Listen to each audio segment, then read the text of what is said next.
A successor to Sir Isaac Newton's law of universal gravitation theory has been proposed by a UK-based scientist. In 1687, Sir Isaac Newton calculated ocean tides are the consequence of the gravitational attraction of the sun and moon on the Earth's oceans. Newton's law of universal gravitation states how gravitational attraction between two bodies is directly proportional to their masses and inversely proportional to the square of the distance between the bodies. Therefore, the greater the mass of the objects and the closer they are to each other, the greater the gravitational attraction between them. And it is this gravitational attractive force that is responsible for tidal forces. However, Alan Lowe, a former Royal Aircraft Establishment scientist, believes the theory is out of date and proposes a fundamental paradigm shift. He said, "I have proposed an alternative to Newton's idea of the theory of the ocean tides." He formulated his theory of gravity circa 300 years ago and reportedly had reservations about the ocean tides and how that actually worked with his mathematical theory, and the French mathematician,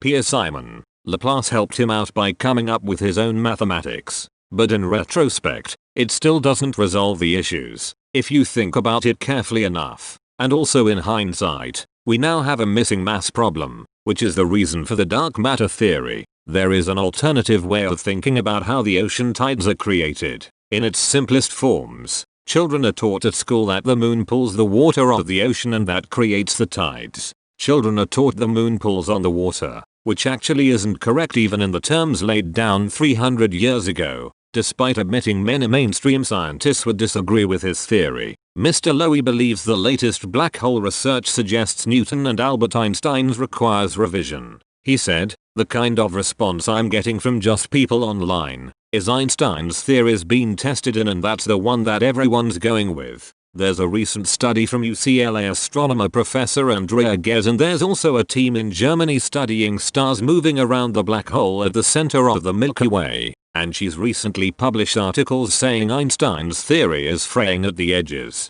In this study, Professor Ghez is essentially laying down the foundations for future studies that are going to show Einstein's theories are categorically incorrect, and a new paradigm shift is required. So I've got this new paradigm shift in waiting for when people are going to start thinking laterally, when the most teams investigating general relativity say, oh, actually, there's a problem. Mr. Lowe added he thinks he has formed a conceptual re-evaluation of the very fundamentals which everything else is based on. He said, "There has been a crisis in physics for decades with little progress on resolving the big issues. Imagine you went back in time to when Newton was pondering gravity and asked, how about two types of matter? I propose that dark different matter at the moon's center pulls on the Earth's core to create the ocean tides. The oceans are pushed from beneath due to Earth tides." Professor Andrea Ghez, who led a 20-year-long black hole experiment, told Express Co UK in 2018 there are a number of shortcomings in Einstein's theories that need to be tackled.